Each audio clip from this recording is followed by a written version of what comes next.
জেলায় জেলায় সরকারি হাসপাতালে থ্রেড কালচার আর চাপে পড়ে সন্দীপ ঘোষ ঘনিষ্ঠ বিরূপাক্ষ বিশ্বাসকে সাসপেন্ড।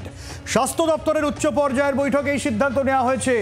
কাজে যোগ দিতে পারবেন না বিরূপাক্ষ বিশ্বাস, গুরুত্বপূর্ণ সিদ্ধান্ত।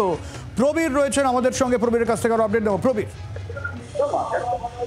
দেখো, কিছুক্ষণ আগে যেটা দেখা যাচ্ছে যে স্বাস্থ্য দপ্তর তাদের বিজ্ঞপ্তিতে জানিয়েছে যে ডাক্তার বিরূপাক্ষ বর্ধমান মেডিকেল কলেজে তাকে সাসপেন্ড করা হলো এবং তাকে ইতিমধ্যে কাকদ্বীপে ট্রান্সফার করা হয়েছিল, কিন্তু সেই কাকদ্বীপেও কিন্তু তাকে ঘিরে বিক্ষোভ হচ্ছে, তার বিরুদ্ধে নানা রকম অভিযোগ রয়েছে এবং সেক্ষেত্রেই বিক্ষোভ হচ্ছে।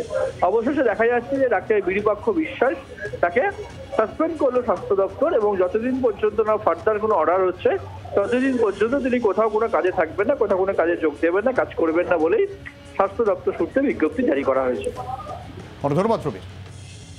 অর্থাৎ এখনো পর্যন্ত যে খবর পাওয়া যাচ্ছে, এই সন্দীপ ঘোষ ঘনিষ্ঠ বিরূপাক্ষ বিশ্বাস, যার কাজে যোগদান নিয়ে নানান রকমের সমালোচনা হয়েছে, বিক্ষোভ হয়েছে, আপাতত তাকে সাসপেন্ড করা হয়েছে। কাজে যোগ দিতে পারবেন না বিরূপাক্ষ, ফলে খুব স্বাভাবিকভাবেই সন্দীপ ঘোষ ঘনিষ্ঠ বিরূপাক্ষ এই সাসপেনশন বিরোধীদের শিবিরে আরও অক্সিজেন যোগাবে, এমনটা একাংশ মনে করছে। এবং এই জায়গা থেকেই কিন্তু বিরূপাক্ষকে সাসপেন্ড করা হলো, যে তার বিরুদ্ধে নানান অভিযোগ রয়েছে, র্যাগিং থেকে শুরু করে হুমকি থেকে শুরু করে আরও নানান অভিযোগ উঠেছে এই বিরূপাক্ষের বিরুদ্ধে। এবং সেই কারণে যখন তাকে ট্রান্সফার করা হলো, যে হাসপাতালেই তাকে ট্রান্সফার করা হোক না কেন, সেখান থেকেই সেখানকার জুনিয়র ডাক্তাররা তার বিরুদ্ধে সুর চড়াতে শুরু করে এবং সেই জায়গা থেকে এই বিরূপাক্ষ, যার বিরুদ্ধে বিস্তর অভিযোগ উঠেছে, সেই বিরূপাক্ষকে নিয়ে কিন্তু আরও নানান অভিযোগ সামনে আসার ফলে এবং চাপে পড়েই তাকে সাসপেন্ড করা হলো, এমনটাই